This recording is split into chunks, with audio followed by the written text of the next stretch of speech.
G'day everybody and welcome to the premiere episode of Borderless Live. I'm your host Vale Sloane and today I'm in conversation with a dear friend of mine. I've known her for years, Nataliya Melnyk.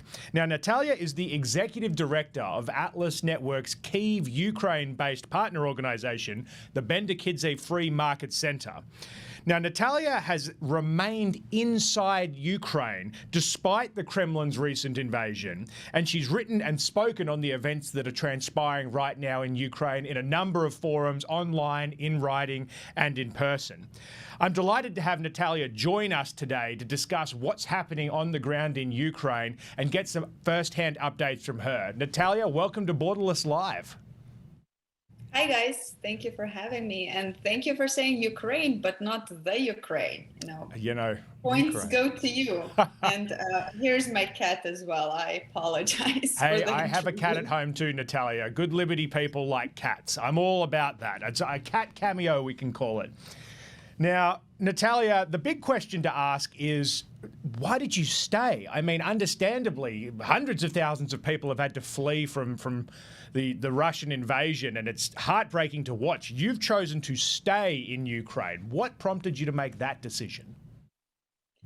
Well, to tell you the truth, it wasn't even a choice because I never considered doing anything else. So to me, it was more of a matter of choosing between staying in Kyiv and going back to my hometown, which is in Western Ukraine. So I stayed in Kyiv for about the first 3 or maybe 2 weeks after February 24th, after the latest invasion by Russia. And then, just so that my parents can sleep better, I decided to come back to my hometown, hopefully for just a little bit. It allowed me to, add on more of a humanitarian tasks since I'm so close to the border. So I turned the local regional children's hospital into a little humanitarian hub that I work out of. But at the same time, I really miss Kyiv and I want to go back home. As for leaving Ukraine, why I never considered it, because I think of me and millions of other Ukrainians who chose to stay as so-called rear guard. We have lots of brave Ukrainian men and women fighting on the front lines, but they are not just doing it to protect the land or the buildings, material things. They are doing it for us.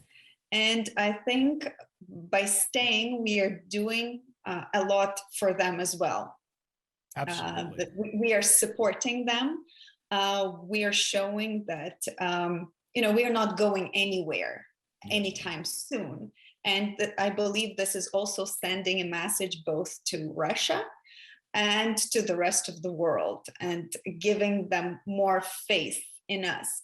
At the same time, there is nothing wrong with the people who chose to leave, because I truly believe that even outside of Ukraine, there are tons of useful things they can be doing, and a lot of them really are doing at the very same moment. Yes, absolutely, absolutely. And I know our Atlas Network partners across Europe and indeed the world have been working as best they can to support people like you who have chosen to stay on the ground and be that support nexus whilst the battle continues to rage. Nataliya, I'd love to pick your brains about, what are we not hearing about situations on the ground in Ukraine? There's a lot of information out there, frankly, a lot of misinformation out there as well, and obviously horrible footage of what the war itself looks like. And as somebody who is there on the ground in Ukraine, are there things that you think that we may be missing as outsiders just watching the news or scrolling Twitter?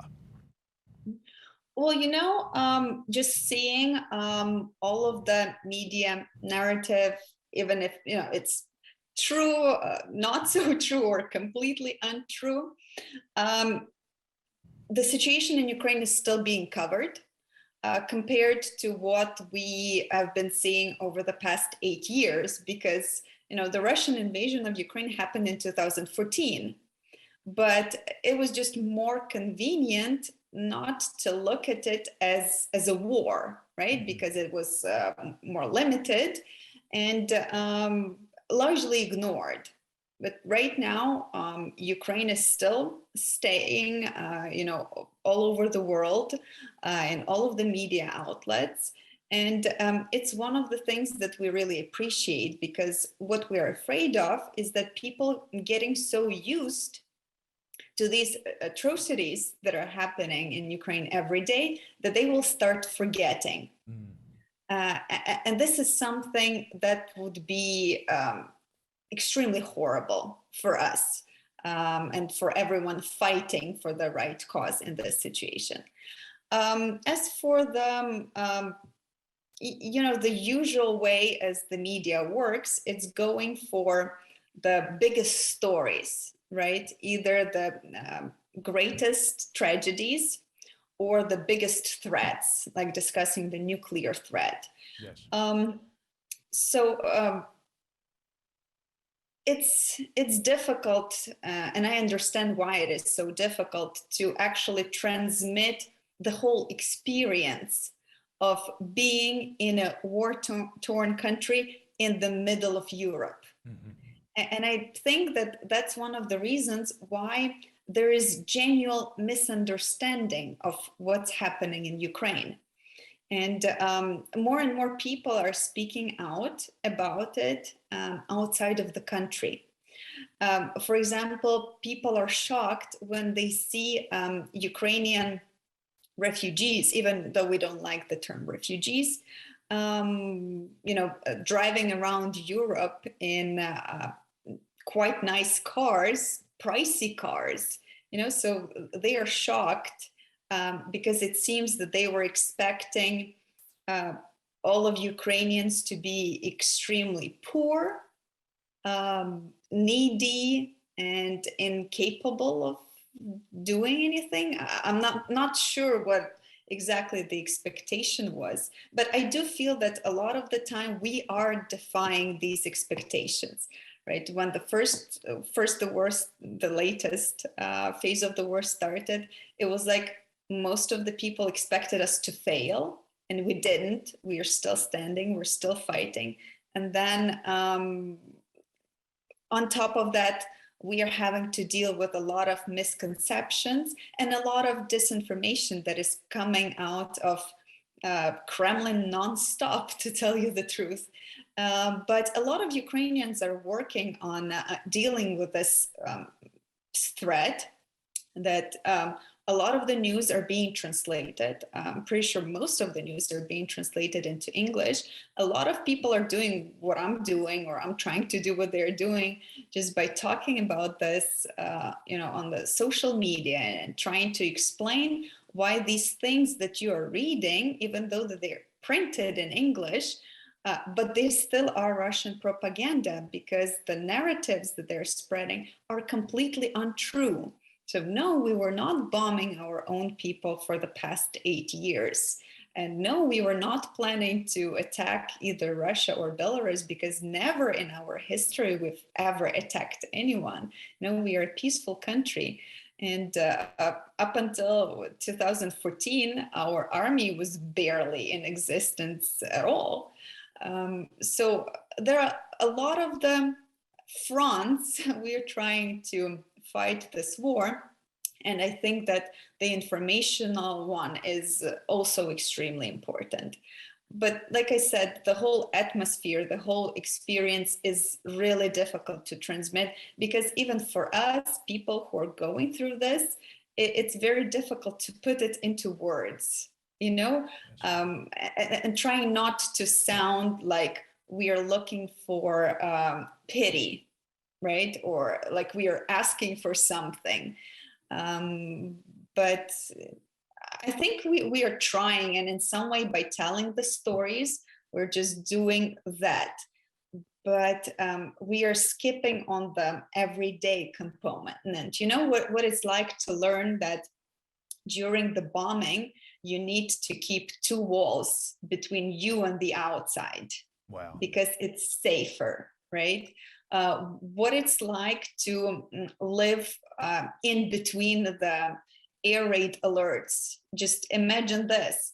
Since February 24th, Forbes Ukraine counted this and came up with absolutely unbelievable numbers that in Kyiv alone, I think the data is valid up until this week, there have been more than 306 air raid alerts to the total of 500 hours. It's just incredible. It's incredible to think Yeah. about that, especially being outside the situation which you're finding yourselves. It's just shocking to me to hear that kind of, the way that just must erode your peace of mind, your, sense of security, having to deal with that kind of constant threat. Exactly. And it's not just the matter of a really loud, annoying sound, coming from the outside. We are talking about people who go into bomb shelters or basically live in the underground stations for this whole time, or even longer than that, because they don't want to be in a situation in which in the middle of the night they're in their homes and then they have to get ready and run to the nearest bomb shelter. It's just an absolutely surreal experience that you would expect to see on your screen, but not outside of your window. Yes, absolutely. I can't even imagine, Nataliya, and that's why I appreciate these conversations, so that you can tell us what it is like on the ground, and I appreciate that. I'm curious, Nataliya, what the mood is like amongst you and your fellow Ukrainians as the conflict continues. Is there an optimism that, there is a positive path forward here for hostilities to cease and a free, independent Ukraine to emerge from this terrible chapter? How's the general feeling on the ground? Well, we are going through this emotional cycle, going from anger to tiredness, and, some moments of just being afraid. But at the same time, I think it would be, true for most of us. We do genuinely believe that we are going to win this.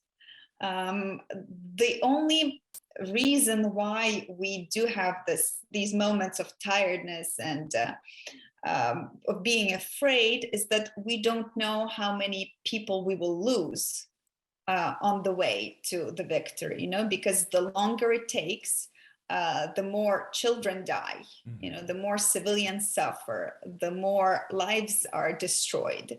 But this optimism you're talking about, I think it's so much anchored in our complete faith in our army, that it's not going to go away, under any circumstances. Like, despite all of the news we're getting, with the fighting right now concentrating on the ground in the east of the country, and we're seeing numbers that say that our defenders are outnumbered 3-1. Like, we still believe that they can do this, because they are doing it for the right cause, they're doing it for the right reasons, and they are fighting on the side of the good, right? Against the aggressor, whose level of, investment in what's going on the ground is a lot different, because they can't be as motivated as our men and women are, because even if they believe in the whole notion of denazification or demilitarization of Ukraine, I think they should notice, at least from time to time, that what they're doing is wrong. Yes. So that's how I see the situation, and that's how people around me see the situation, and that's why we are staying. Oh, absolutely. And in terms of your time on the ground, Nataliya, I know that the Bendukidze Free Market Center has done amazing work for a number of years as an Atlas Network partner. And I know that you yourself are working to, as you said, provide as much aid and support as possible during this difficult time. Can you tell me a bit about the work that you and other free market activists have been doing during the conflict, you know, as things continue to unfold? What is your kind of vision for how you can provide support, and how the Atlas Network partners like Bendukidze Free Market Center can be making a difference on the ground? Well, we certainly had to diversify when it comes to our usual activities and Understandable. go, yeah, and go through a lot of learning, I must say, because like after February 24th, a lot of people felt this need to do something, you know, for the common cause, for the common goal. And it's both commendable and it can be a problem as well. Because doing just for the sake of doing can be really unproductive, and it actually can put lives in danger, especially if you're dealing with providing life-saving equipment, let's say, right? We're talking about low quality bulletproof vests, or helmets, or tourniquets that don't work in 40% or even 60% of cases. So you really need to tread lightly with your desire to help out. Yes. A lot of people who are just going back to work are already helping out, right? Because they're making the economy work. And it was important to tell people that that's okay. We don't all need to be volunteering. We don't all need to be signing up for the army, because then, you know, the army would die of hunger and lack of supplies. So every single person has its role to carry out, and we are combining, like, some of the project activities obviously had to be paused, while others can still go on, so that we can provide jobs to other people, especially contractors. And as for the humanitarian side, it's quite interesting, because most of organizations, even though we are working for the same goal, are doing different things, right? Some people are responsible for bringing in means of communication. Others helping out with bulletproof vests and helmets. We mostly deal with medical supplies, covering the needs of hospitals around the country, military hospitals, paramedics, just making sure that we can help save as many lives as possible. And the Atlas Network has been instrumental in us being able to do just that. Of course, I'm talking about the fund that was set up in order to help out organizations in Ukraine dealing with the threat, but also just by having this network at our disposal, you know, at the ready to respond to our calls. So basically, the idea is that I receive multiple lists of needs from different sources. I combine them together into one list. I indicate the priority, and I send it out to our European and non-European partners. And with their help, we are working on covering these lists, you know, and once we have the supplies ready, they're transported to me through various different means. A lot of people are involved in this supply chain. And then I do the unpacking and packing again, and I send these supplies out on their way, just being able to cover the needs that are so urgent, you know, that they keep being repeated from all possible sources. Without this network, without the support, and without knowing that it's there and it's willing to work with you even during the weekends, at any time of morning, day, and night, our situation would be a lot different from what it is right now. And for that, we are eternally grateful. Well, it's very kind of you to say that, Nataliya. The Ukraine Freedom Fund that we set up is absolutely inspired by people like you and our friends on the ground in Ukraine who are able to channel, using your first-hand knowledge, these supplies to save lives and help people.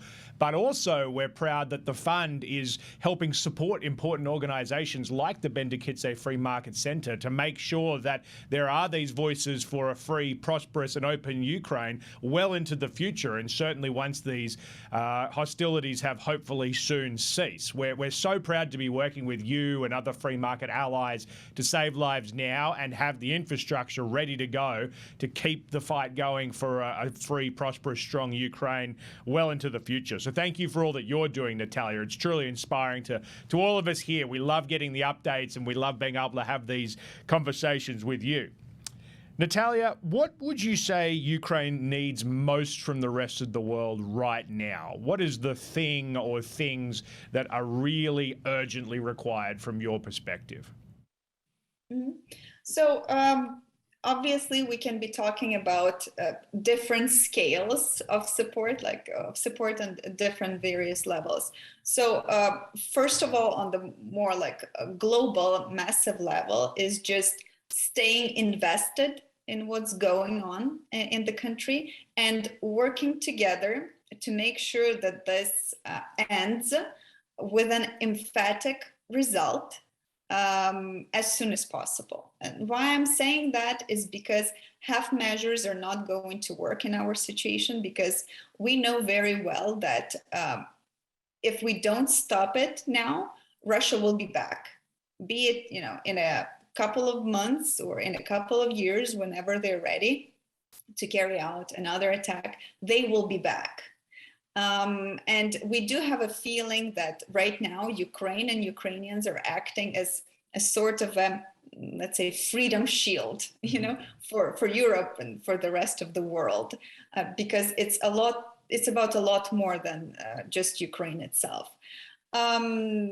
If we're talking about the smaller scales, a lot of help that we need is regarding sourcing supplies, because like even after the first couple of days after the attack, we were basically out. So we have logistics issues, we have warehouses that were completely destroyed, we have infrastructure that's greatly suffering, and the infrastructure that's still intact is being overloaded by internally displaced people, by the injured.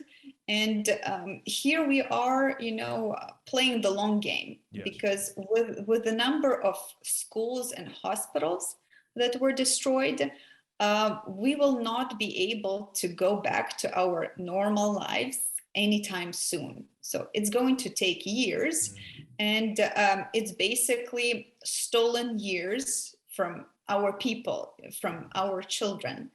But if we're doing this together, if we're going to be handling this together, it will, you know, it will just happen faster, better, and with better results. And I also think that if we are doing the rebuilding together, I do not like the word rebuilding really, because I believe we should be talking about the making of a more prosperous, more successful, stronger, and much freer Ukraine. You know, using this tragedy as an opportunity to build something better, to create something better. But there's no way we will be able to do it alone. So we will need a concentrated effort.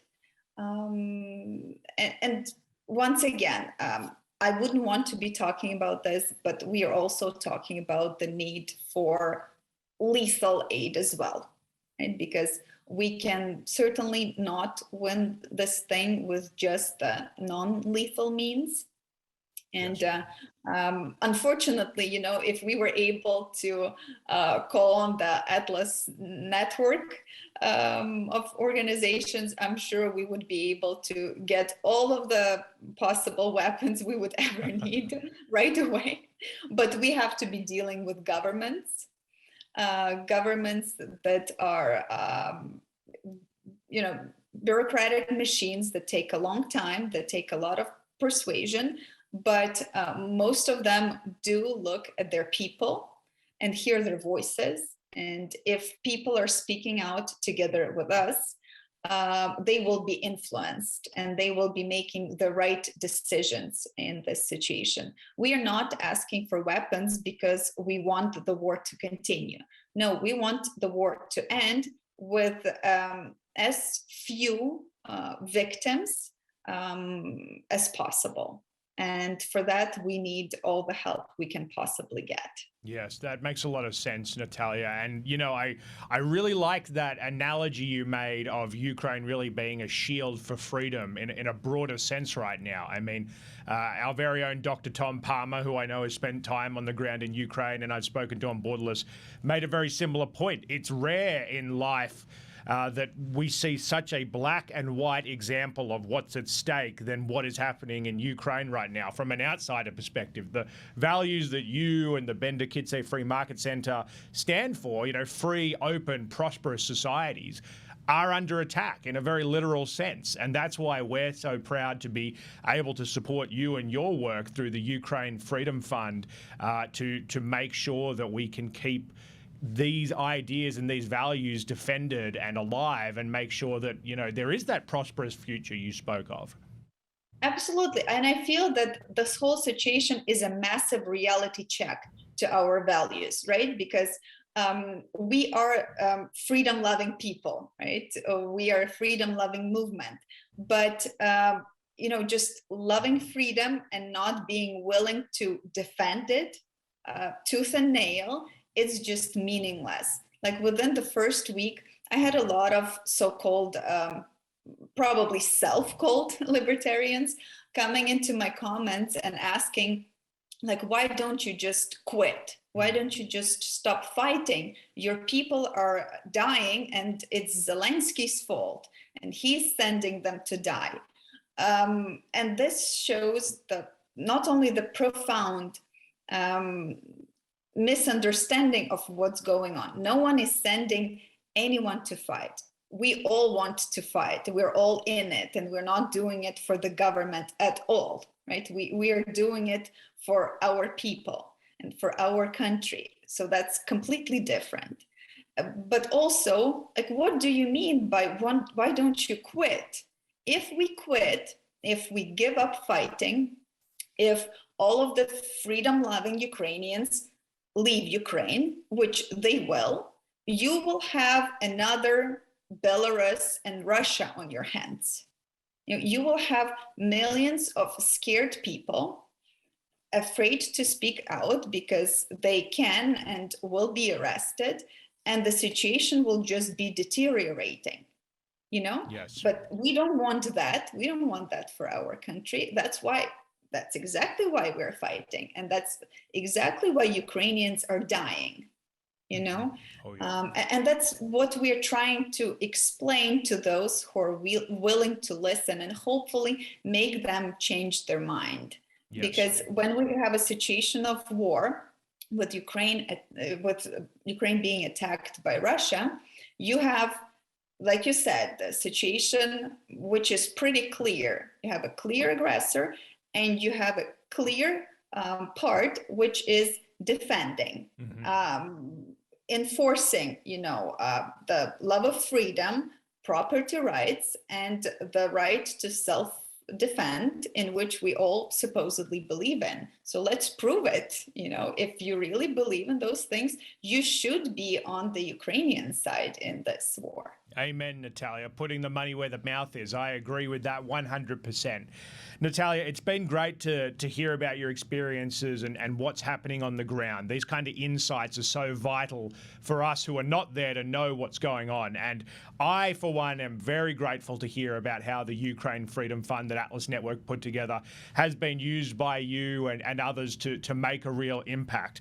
We've been blown away on our end with the level of support and commitment from our donors to the Ukraine Freedom Fund, and I want to acknowledge that and say thank you to all of our donors who have invested in protecting a free and open Ukraine and that humanitarian aid. Nataliya, would you have any sort of message for the people who've given to the Ukraine Freedom Fund, something you'd want them to know?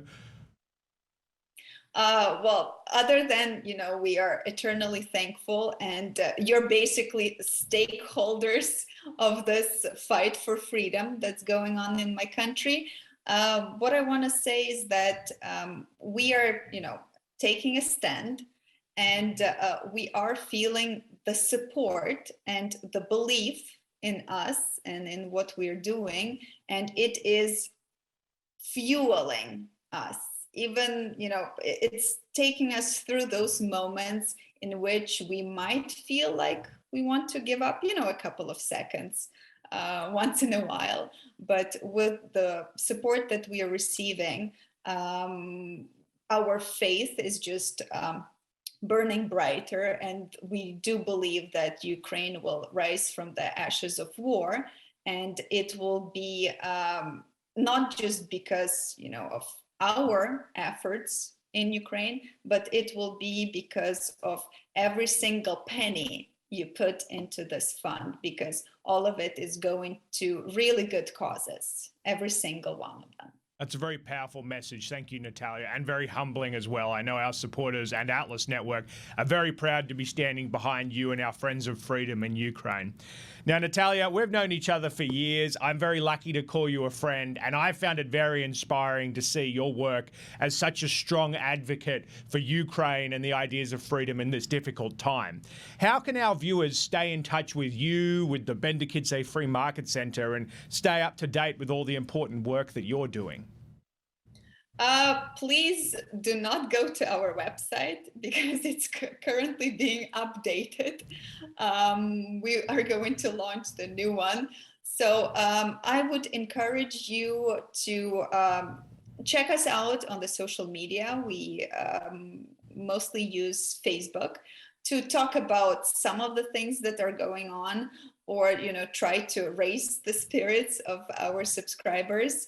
I do try to write something about what's going on in the country every day, even though at some point it's getting more and more difficult just to find the words to put everything together. But also check out our media sources. All of them are writing about the events in English. So you will be able, to get your information from various sources. Of course, I encourage you to verify everything you're reading, because of course there's a tendency to send misinformation from the Ukrainian side as well. It doesn't mean that our media are purposefully lying, but to keep up the spirits, they might be overselling some of the things, so of course use your critical thinking, but there are multiple sources that are generating English language information coming from the country. And I do encourage you to stay informed, because if you are, maybe you will join our, forces of fighting for what's true, and spread the information about your friends and help us change minds and souls of people all over the world. Absolutely, Nataliya, absolutely. And I just have to say a big thank you for sparing some time to come and talk to me on Borderless Live today, and all the people who tuned in and indeed will be watching this in the future. It is always inspiring to hear from you about what's happening on the ground, and knowing that we have advocates for freedom and liberty like you who have chosen to stay in Ukraine, who've chosen to put themselves at risk to help others, to build a better future, is truly inspiring. So Nataliya, thank you for coming on Borderless Live, and thank you for everything that you're doing. Thank you so much for having me, for listening, and we are staying, we're not going anywhere, and Slava Ukraini. Amen to that, Nataliya. Thank you very much.